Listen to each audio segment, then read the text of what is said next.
السلام علیکم ورحمۃ اللہ وبرکاتہ۔ آپ دیکھ رہے ہیں آرٹیکل وائس۔ ایک 2 نمبر کام کرنے والا جنتی، وہ انتہائی گھٹیا اور کمینہ شخص تھا۔ وہ کمینہ صرف تھا ہی نہیں بلکہ لگتا بھی تھا۔ وہ جب میری کسی بے تکی سی بات پر خوش آمدانہ ہنسی ہنستا تو مجھے احساس ہوتا کہ جس بات کو میں صرف بے تکی سمجھتا تھا وہ بہت احمقانہ بھی تھی۔ وہ دانت کوڑ کر بات کرتا، اس دوران اس کا چہرہ کھنچ جاتا۔ اس کے سر پر جتنے بال تھے وہ گنے جا سکتے تھے۔ اس کی ناک کے سامنے سے قدرے اوپر کو اٹھی ہوئی تھی۔ اگر یہ قدرے زیادہ لمبی ہوتی تو اسے ہاتھی کی سونڈ سے تشبیہ دی جا سکتی تھی۔ اس کے نتنے چوڑے تھے، لگتا تھا جیسے ان میں ہوا بھری ہوئی ہے۔ رنگ گندمی، آنکھیں کول ڈوڈوں جیسی تھیں، یعنی بالکل کول ڈوڈوں جیسی۔ اس لفظ کا ترجمہ اگر ہے تو یہی ہے۔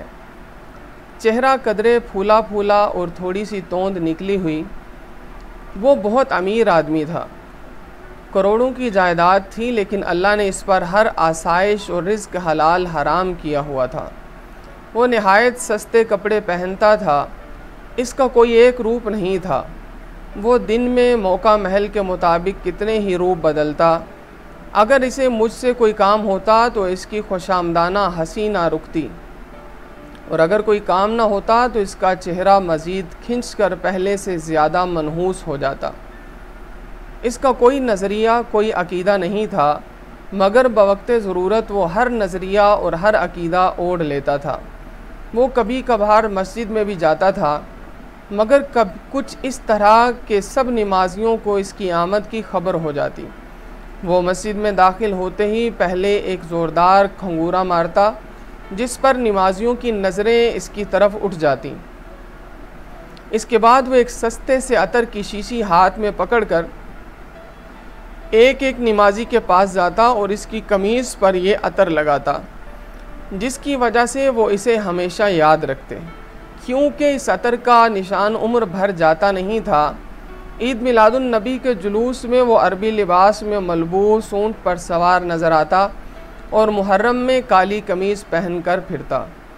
اس کا کوئی ایک کاروبار بلکہ دھندا نہیں تھا، بلکہ ہر 2 نمبر کام کرتا تھا، اور اس سے اس نے کروڑوں کی جائیداد بنا لی تھی۔ لالا موسیٰ میں اس کی جیلی کاسمیٹکس کی فیکٹری تھی۔ شیخوپورہ روڈ پر اس نے ایک فارماسوٹیکل کمپنی بھی بنائی ہوئی تھی، جہاں جیلی ادویات تیار ہوتی تھیں۔ قبضہ گروپ سے بھی اس کے رابطے تھے۔ شنید ہے کہ اس نے ایک صاحب سے 30 لاکھ روپے یہ کہہ کر اینٹھ لیے تھے کہ 100 کے جیلی ڈالر تیار کرنے کا پورا ساز و سامان اس کے پاس موجود ہے۔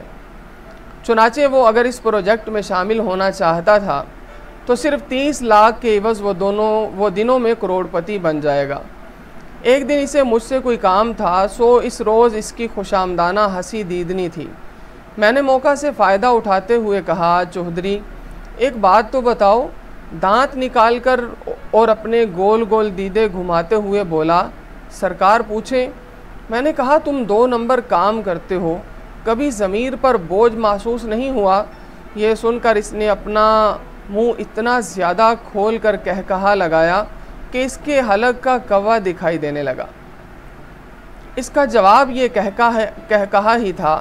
میں نے پوچھا، اور یہ جو تم کروڑوں کے مالک ہونے کے باوجود ویگنوں اور بسوں میں دھکے کھاتے ہو، کوئی تمہیں تمہارے سٹیٹس کے مطابق نہیں ملتا؟ ہر ایک تم سے تو تکار ہی کرتا ہے، تو یہ 2 نمبر دھندوں سے کمائی ہوئی دولت کس کام کی؟ اس دفعہ وہ کچھ سنجیدہ ہوا اور کہا، سرکار آپ نے کبھی 1 کروڑ روپیہ اکٹھا دیکھا ہے؟ میں نے جواب دیا، ابھی تک تو نہیں۔ بولا، پھر آپ کو کیا پتہ دولت کیا چیز ہوتی ہے اور اس میں اضافہ اور اسے سنبھالا کیسے جا سکتا ہے؟ میں نے کہا، چلو مان لیتا ہوں کہ مجھے اس سائنس کا کوئی علم نہیں، مگر یہ بتاؤ چودھری کہ کیا تم موت پر یقین رکھتے ہو؟ بولا، اس سے انکار کون کر سکتا ہے، یہ تو ایک حقیقت ہے۔ میں نے پوچھا، کیا تمہارا آخرت پر بھی یقین ہے؟ اس نے جواب دیا، میں ایک لبرل قسم کا شخص ہوں، سب کو خوش رکھنے کی کوشش کرتا ہوں، مگر مرنے کے بعد حساب کتاب تو ہونا ہے۔ میں نے ہنستے ہوئے کہا اور اگر حساب کتاب ہونا ہے تو پھر یاد رکھو فرشتوں نے تمہاری خاطر مدارت کے لیے ابھی سے 10 نمبر چھتر تیل میں بھگو کر رکھا ہوا ہے۔ اس پر چودھری بھی ہنسا اور بولا آپ فکر نہ کریں، میں نے بھی حفاظتی بندوبست کر رکھے ہیں۔ وہ اٹھ کر جانے ہی کو تھا، مجھے یاد آ گیا اس نے اتنی دولت کے باوجود اپنی حالت یتیموں جیسی بنا رکھنے کے سوال کا جواب تو دیا ہی نہیں۔ میں نے یاد دلایا تو اس نے جواب دیا سرکار میں اپنے گھر میں اور دوسرے شہر یا ملک میں جا کر ٹھاٹ باٹ سے رہتا ہوں، یہاں آ کر ٹھاٹ باٹ سے رہوں تو لوگ یا ادھار مانگنے لگتے ہیں اور یا پھر یرغمال بنا کر کروڑوں روپے تاوان طلب کرتے ہیں، اور سرکاری حق حلال کی کمائی اس طرح تو نہیں لوٹائی جاتی۔ مجھے اس وقت بہت مزہ آیا جب اپنی اس بات پر اسے خود بھی ہنسی آ گئی۔ یہ چودھری سے میری آخری ملاقات تھی۔ چند دن کے بعد مجھے پتہ چلا کہ وہ ہارٹ اٹیک میں فوت ہو گیا ہے۔ ایک دن سر راہ اس کے بیٹے سے میری ملاقات ہوئی۔ میں نے رسمی طور پر تعزیت کی تو اس نے بھرائی ہوئی آواز میں کہا والد صاحب بہت خوش قسمت تھے کہ ان کی وفات رمضان کے مہینے میں 27ویں شب کو ہوئی۔ یہ نعمت صرف اللہ کے نیک بندوں کو ہی نصیب ہوتی ہے۔ آخر میں فیس بک سے چرائی ایک جگت پیش خدمت ہے۔ حاجی نصیر الدین قضائے الہی سے گزشتہ روز انتقال کر گئے۔